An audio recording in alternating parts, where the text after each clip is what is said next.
Hello everybody. Physical chemistry second के unit number 1 का second part प्रारंभ कर रहे हैं। फर्स्ट में हमने तंत्र, परिपार्श्व तथा ऊष्मागतिकी चर के बारे में अध्ययन किया था, जिसमें इंटेंसिव प्रॉपर्टीज़ और एक्सटेंसिव प्रॉपर्टी, मात्रा स्वतंत्र और मात्रा निर्भर चरों के बारे में अपन अध्ययन कर चुके हैं। उसके बाद में नेक्स्ट निकाय की अवस्था, अर्थात जब भी हम ऊष्मागतिकी चरों या ऊष्मागतिकी के बारे में अध्ययन करते हैं, उसमें पदार्थ की या निकाय की भिन्न भिन्न अवस्थाओं की चर्चा की जाती है, जिसमें प्रारंभिक और अंतिम अवस्था मुख्य है, जिसके मध्य के अंतर के रूप में हम कई चरों को प्रदर्शित करते हैं। इस निकाय की अवस्था को प्रदर्शित करने के लिए हम कई चरों का उपयोग करते हैं, जिसका कि अध्ययन हम पहले कर चुके हैं। निकाय की अवस्था को हम निम्न प्रकार परिभाषित कर सकते हैं कि निकाय की वह स्थिति जिसके ऊष्मागतिकी चर ज्ञात होते हैं या ज्ञात ऊष्मागतिकी चरों से प्रदर्शित निकाय को निकाय की अवस्था कहते हैं। निकाय की अवस्था को हम प्रारंभिक और अंतिम दो अवस्थाओं में प्रदर्शित करते हैं। जैसे प्रारंभिक अवस्था का यदि ताप T1 और दाब P1 है और अंतिम अवस्था का ताप T2 और दाब P2 है, तो T1 और P1 युक्त अवस्था को प्राथमिक अवस्था और P2 T2 युक्त अवस्था को हम अंतिम अवस्था कहते हैं। यह अवस्था प्रायोगिक रूप से सामने निकाय न होने के बाद भी हम उस अवस्था को प्रदर्शित कर सकते हैं, जिसमें केवल ताप और दाब निश्चित मात्रा में प्रदर्शित किए जाते हैं, जिसमें T1, P1, P2 और T2 ऊष्मागतिकी चर हैं। अवस्था फलन चर वे ऊष्मागतिकी चर जिनका मान निकाय की प्रारंभिक और अंतिम अवस्था पर निर्भर करता है, न कि प्रयुक्त किए गए पथ पर, उसे अवस्था फलन चर कहते हैं। ऐसे चर जो निकाय के परिवर्तन की परिस्थितियों पर निर्भर नहीं करते हैं, केवल उसकी प्रारंभिक और अंतिम अवस्था पर निर्भर करते हैं। जैसे यदि एक व्यक्ति ज़मीन पर खड़ा है और वही व्यक्ति यदि सीढ़ियों से चढ़ कर के छत पे पहुंचता है या फिर लिफ्ट में बैठकर छत पर पहुंचता है, लेकिन प्रारंभिक अवस्था और अंतिम अवस्था की स्थितिज ऊर्जा में कोई परिवर्तन नहीं होता। केवल सीढ़ियों से पहुंचने वाले व्यक्ति ने कार्य अधिक किया है, जबकि जो लिफ्ट में बैठकर व्यक्ति ऊपर छत पर चढ़ा है उसने कार्य कम किया है। इसका मतलब ये है कि स्थितिज ऊर्जा अवस्था पर निर्भर कर रही है, उसको कैसे गेन किया प्राप्त किया गया उस पर निर्भर नहीं करती, जबकि कार्य किए गए कार्य के पथ पर निर्भर करता है। जैसे सीढ़ियों से गया है तो ज़्यादा कार्य होगा और अगर लिफ्ट से गया है तो कार्य कम होगा। इसी तरीके से अवस्था फलन चरों की श्रेणी में हम रखते हैं कैपिटल E आंतरिक ऊर्जा, H enthalpy, S entropy, V आयतन, C ऊष्माधारिता, T तापक्रम तथा P दाब। इन चरों का पूर्ण अवकलन किया जा सकता है। अवस्था की आंतरिक ऊर्जा परिवर्तन E1 E2 है तो उसका अंतर या परिवर्तन DE सूक्ष्म परिवर्तन के रूप में अंतिम अवस्था की ऊर्जा में से प्रारंभिक अवस्था की स्थितिज ऊर्जा को घटा करके अवस्था परिवर्तन दर्शाया जाता है। जैसे छत पर खड़े व्यक्ति की स्थितिज ऊर्जा E2 होगी और ज़मीन पर खड़े व्यक्ति की प्रारंभिक आंतरिक ऊर्जा E1 है, तो ज़मीन से छत तक पहुंचने में होने वाला आंतरिक ऊर्जा परिवर्तन DE के रूप में दर्शाया जाता है। अवस्था फलन चरों का समाकलन किया जा सकता है, जिसे विशाल परिवर्तन के रूप में भी प्रदर्शित करते हैं। समाकलन करने पर E1 और E2 के मध्य DE का परिवर्तन का समाकलन करने पर आंतरिक ऊर्जा परिवर्तन डेल्टा E प्राप्त होता है। अन्य उदाहरणों में DP दाब परिवर्तन, DH एंथैल्पी परिवर्तन, DS एंट्रोपी परिवर्तन, DH ताप परिवर्तन सूक्ष्म रूप में और विशाल रूप में delta H, delta P, delta S, delta H ये विशाल परिवर्तनों को दर्शाते हैं, जो मापन योग्य परिवर्तन है। अब हम अगले पॉइंट पे और चलते हैं। जैसे अवस्था फलन चर है, ऐसे कुछ ऊष्मागतिकी चर पथ फलन भी होते हैं। जैसे कि अभी हमने उदाहरण लिया था कि कार्य, जिसमें किए गए पथ के ऊपर कार्य की प्रकृति परिवर्तित हो जाती है या किया गया कार्य बदल जाता है। सीढ़ियों से चढ़ने पर कार्य अधिक और लिफ्ट में बैठकर ऊपर चढ़ने पर कार्य कम होता है। उसी तरीके से यहाँ पर कार्य पथ फलन चर है, जिसका मान अवस्था प्राप्त करने के पथ पर निर्भर करता है, जिसे पाथ फंक्शन कहते हैं। इसका परिभाषित करते हैं। इसका मान निकाय के पथ पर निर्भर करता है, न कि उसकी अवस्था पर। अर्थात ऐसे ऊष्मागतिकी चर जिनका मान निकाय के पथ पर या परिवर्तन के पथ पर निर्भर करता है, निकाय की प्रारंभिक और अंतिम अवस्था पर निर्भर नहीं करता है, उसे पथ फलन या पाथ फंक्शन कहते हैं। ऐसे फलनों का पूर्ण अवकलन संभव नहीं है, केवल इनका आंशिक अवकलन ही किया जा सकता है। जैसे कार्य पथफलन चर है, Q ऊष्मा पथफलन चर है। परिवर्तन के रूप में हम इसको डेल W और डेल Q के रूप में प्रदर्शित करते हैं, न कि इसको dW व dQ के रूप में, क्योंकि इसका पूर्ण अवकलन संभव नहीं है। आंशिक अवकलन के रूप में इसको हम डेल के रूप में प्रदर्शित करते हैं, जैसा कि यहाँ पर परिवर्तन दर्शाया गया है। ऊष्मागतिकी प्रक्रम। ऊष्मागतिकी प्रक्रम में निकाय को एक अवस्था से दूसरी अवस्था में परिवर्तित करने की प्रक्रिया ऊष्मागतिकी प्रक्रम कहलाती है। जैसे जमीन से या पृथ्वी तल से फर्स्ट फ्लोर या छत पर पहुंचने पर जो परिवर्तन किया जाता है, ये एक प्रक्रम है, जिसमें अगर ऊष्मागतिकी रूप में प्रदर्शित किया जाए तो चर के रूप में परिभाषित करते हैं। अर्थात निकाय को एक अवस्था से दूसरी अवस्था में परिवर्तित करने की प्रक्रिया ऊष्मागतिकी प्रक्रम कहलाती है। जैसे कि यहाँ प्रदर्शित किया गया है, निकाय की प्रारंभिक अवस्था जिसका ताप T1 दाब P1 है, तथा अंतिम अवस्था जिसका ताप T1 और दाब P2 है, T2 और P2 है। तो T1 P1 से प्रक्रम को T2 P2 तक पहुँचने में किया गया परिवर्तन प्रक्रम कहलाता है। प्रक्रम स्थिर ताप पर संपन्न होता है तो उसे समतापीय प्रक्रम कहते हैं।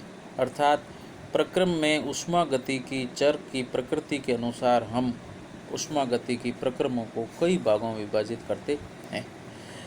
ऊष्मागति प्रक्रमों के प्रकार, जिसमें प्रथम प्रक्रम है जिसको हम समतापीय प्रक्रम कहते हैं। अर्थात ऐसा प्रक्रम जिसमें प्रारंभिक से अंतिम अवस्था परिवर्तन का ताप अपरिवर्तित रहता है, अर्थात ताप में परिवर्तन शून्य होता है। ऐसे परिवर्तन जिसमें प्रक्रम का ताप या प्रक्रम की पूरी प्रक्रिया में ताप स्थिर रहता है, उसे समतापीय प्रक्रम कहते हैं। इसको हम T1 = T2 या T1 = T2 अर्थात dt में कोई परिवर्तन प्रदर्शित नहीं होता है। आदर्श गैसों के समतापीय प्रक्रमों की आंतरिक ऊर्जा हमेशा स्थिर रहती है। ये महत्वपूर्ण पॉइंट है, इसको हमेशा ध्यान रखना है कि आदर्श गैसों के अंदर चूँकि अणुओं के मध्य किसी प्रकार का आकर्षण प्रतिकर्षण नहीं होता है, तथा आदर्श गैस की आंतरिक ऊर्जा केवल ताप का फलन है। यदि ताप स्थिर है तो उसकी आंतरिक ऊर्जा शून्य हो जाती है, अर्थात उसकी ऊर्जा में कोई परिवर्तन नहीं होता है। अतः आदर्श गैस के समतापीय प्रक्रमों की आंतरिक ऊर्जा dE = 0 है और E1 = हमेशा E2 होगा यदि ताप को स्थिर रखा जाए या समतापीय प्रक्रम है। उसका कारण मैं आपको बता चुका हूँ। आदर्श गैसों की आंतरिक ऊर्जा केवल ताप का फलन होती है, इसीलिए ताप स्थिर करने पर आंतरिक ऊर्जा शून्य हो जाएगी। इसी तरह समायतनीय प्रक्रम, समायतनिक या आइसोकोरिक प्रोसेस, ऐसा प्रक्रम जिसमें आयतन स्थिर रहता है, अर्थात निकाय की अवस्था परिवर्तित होगी लेकिन अवस्था परिवर्तन के साथ आयतन में कोई परिवर्तन नहीं होगा। ऊष्मागतिकी समायतनीय प्रक्रम आइसोकोरिक प्रोसेस जिसका आयतन हमेशा शून्य बना रहता है।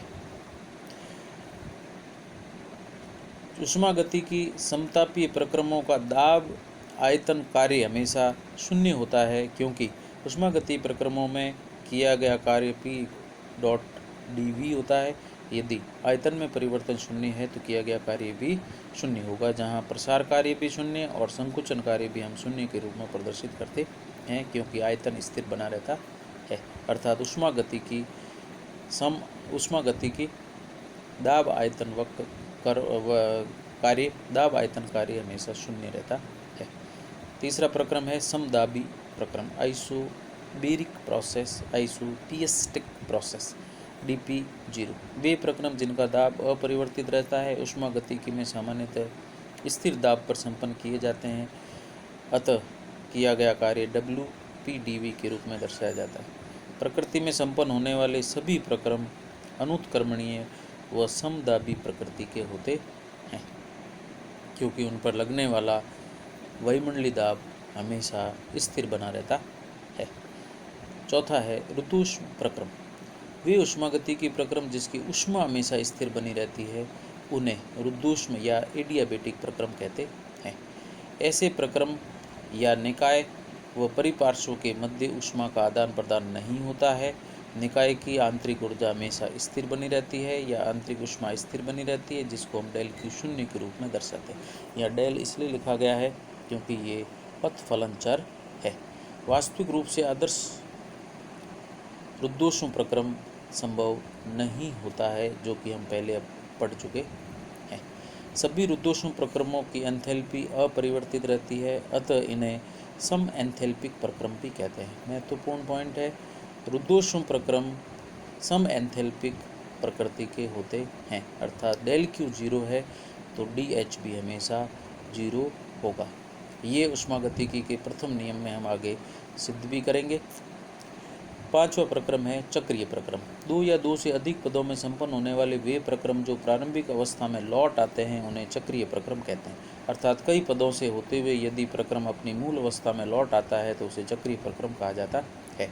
जैसे A निकाय की कोई अवस्था है, A से B में परिवर्तन होता है, B से C में परिवर्तन होता है और C निकाय की अवस्था पुनः A में परिवर्तित हो जाए तो इस प्रक्रम को हम चक्रीय प्रक्रम कहते हैं।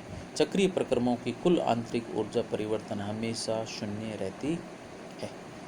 जैसे कार्नोट चक्र है तो कार्नोट चक्र की आंतरिक ऊर्जा परिवर्तन DE हमेशा शून्य रहती है, जिसे हम निम्न रूप में प्रदर्शित करते हैं। छठा प्रकार का प्रक्रम है उत्क्रमणीय व अनुत्क्रमणीय प्रक्रम। वे प्रक्रम जो परिपार्श्व में स्थायी परिवर्तन कर अवस्था बदलते हैं उन्हें अनुत्क्रमणीय प्रक्रम कहा जाता है, क्योंकि ऐसे प्रक्रम प्रारंभिक अवस्था में नहीं लौट पाते हैं। अर्थात परिपार्श्व में स्थायी परिवर्तन करने के बाद में जो भी परिवर्तन संपन्न हुए हैं वे अपनी मूल अवस्था में लौटने के लिए या तो परिपार्श्व से ऊष्मा लेंगे या परिपार्श्व को ऊष्मा प्रदान करते हैं, अर्थात स्वतः ही अपनी मूल अवस्था में लौटकर नहीं आ पाते हैं, एकल दिशात्मक होते हैं। ऐसे प्रक्रमों को हम अनुत्क्रमणीय प्रक्रम कहते हैं। ऐसे प्रक्रम प्रारंभिक अवस्था में नहीं लौट पाते हैं। अनुत्क्रमणीय प्रक्रम परिपार्श्व में परिवर्तन कर मूल अवस्था में लौटाए जा सकते हैं। प्रकृति में संपन्न होने वाले सभी प्रक्रम अनुत्क्रमणीय प्रक्रम परिपार्श्व में परिवर्तन कर मूल अवस्था में लौटाए जा सकते हैं। बिना परिपार्श्व में परिवर्तन के इनको मूल अवस्था में लौटाना संभव नहीं। प्रकृति में संपन्न होने वाले सभी प्रक्रम अनुत्क्रमणीय प्रकृति के होते हैं। अति सूक्ष्म रूप में, अभी हम पढ़ रहे हैं उत्क्रमणीय प्रक्रम, अति सूक्ष्म रूप में संपन्न होने वाले वे प्रक्रम जो प्रारंभिक अंतिम अवस्थाओं के मध्य साम्य में रहते हैं तथा परिपार्श्व में परिवर्तन किए बिना प्रारंभिक अवस्था में लौट सकते हैं, उत्क्रमणीय प्रक्रम कहलाते हैं। ऐसे प्रक्रम प्राकृतिक रूप से संभव नहीं, अर्थात अति सूक्ष्म रूप से परिवर्तित होने वाला कोई भी प्रक्रम किसी भी समय पर अपनी मूल अवस्था में लौटाया जा सकता है, बाह्य या परिपार्श्व में किसी प्रकार का कोई परिवर्तन किए बिना। इस प्रकार के परिवर्तनों को हम उत्क्रमणीय प्रक्रम कहते हैं, लेकिन ऐसे प्रक्रम प्रकृति में संभव नहीं है। उत्क्रमणीय प्रक्रम में किया गया कार्य हमेशा अधिकतम और अनुत्क्रमणीय प्रक्रम में किया गया कार्य हमेशा मिनिमम या न्यूनतम होता है। इसको भी हम आगे अध्याय में पढ़ेंगे। अध्याय में ऊष्मागतिकी के प्रथम सिद्ध नियम को पढ़ने से पूर्व हम 3 ऊष्मागतिकी चर कार्य, ऊर्जा व ऊष्मा का अध्ययन करते हैं। तो आंतरिक ऊर्जा, कार्य व ऊष्मा, 3 ऊष्मागतिकी चरों का मूल अध्ययन हम यहाँ कर रहे हैं। पहला है आंतरिक ऊर्जा है। निकाय की सभी प्रकार की ऊर्जाओं का योग आंतरिक ऊर्जा कहलाता है, जिसमें गतिज ऊर्जा, स्थितिज ऊर्जा, कंपन ऊर्जा, घूर्णन ऊर्जा, इलेक्ट्रॉनिक ऊर्जा, संक्रमण ऊर्जा, गुरुत्वीय ऊर्जा, नाभिकीय ऊर्जा, बंध ऊर्जा, कंपन ऊर्जा आदि सभी प्रकार की ऊर्जाओं का योग है। आंतरिक ऊर्जा एक अवस्था फलन चर है। इसका पूर्ण अवकलन किया जा सकता है, जिसे हम सूक्ष्म परिवर्तन डी के रूप में तथा विशाल परिवर्तन डेल्टा ई के रूप में दर्शाते हैं। यह ऊर्जा चर है जिसका मात्रक सीजीएस पद्धति के अंदर अर्थात सेंटीमीटर ग्राम सेकंड पद्धति में अर्ग, MKS अर्थात मीटर किलोग्राम सेकंड पद्धति के अंदर जूल या कैलोरी तथा SI पद्धति के अंदर हम न्यूटन मीटर का उपयोग करते हैं। 1 कैलोरी 4.18 जूल के बराबर, 1 जूल 1 न्यूटन मीटर के बराबर, NM अर्थात न्यूटन मीटर के बराबर, 1 जूल 10⁷ अर्ग के बराबर होता है। और तीनों में यदि संबंध प्रदर्शित किया जाए तो 1 कैलोरी का मान हमेशा 1 जूल से अधिक और 1 जूल का मान 1 अर्ग से काफ़ी अधिक होता है। आंतरिक ऊर्जा को मापा जाना असंभव है, अर्थात किसी भी तंत्र या निकाय की आंतरिक ऊर्जा को यथार्थ रूप से मापना संभव नहीं।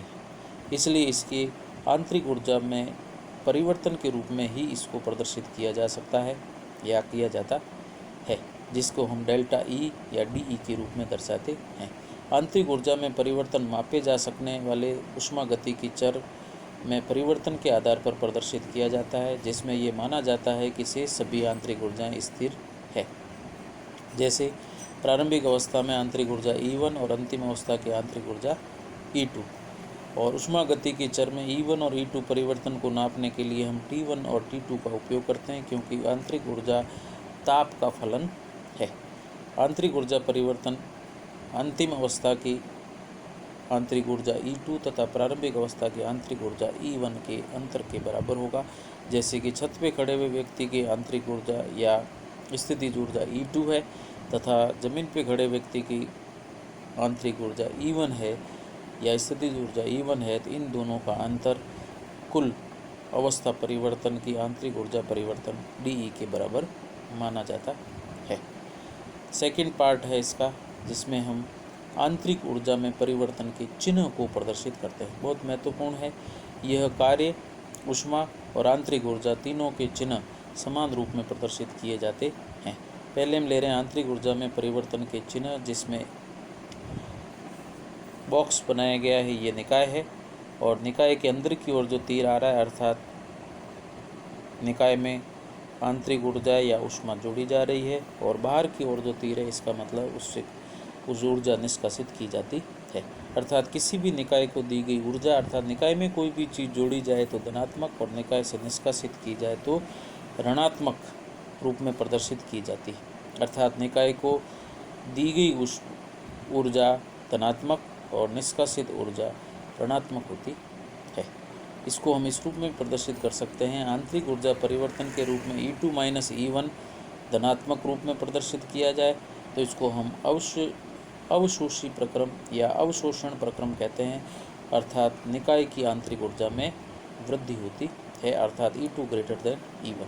इसी तरीके से डेल्टा E में E2 - E1 का अंतर यदि डेल्टा माइनस या ऋणात्मक है तो उत्सर्जन प्रक्रम को दर्शाता है और निकाय की आंतरिक ऊर्जा में कमी को प्रदर्शित करता है। अर्थात आंतरिक ऊर्जा धनात्मक है तो निकाय की आंतरिक ऊर्जा बढ़ेगी, आंतरिक ऊर्जा परिवर्तन ऋणात्मक है तो निकाय की आंतरिक ऊर्जा में कमी या आंतरिक ऊर्जा घटेगी।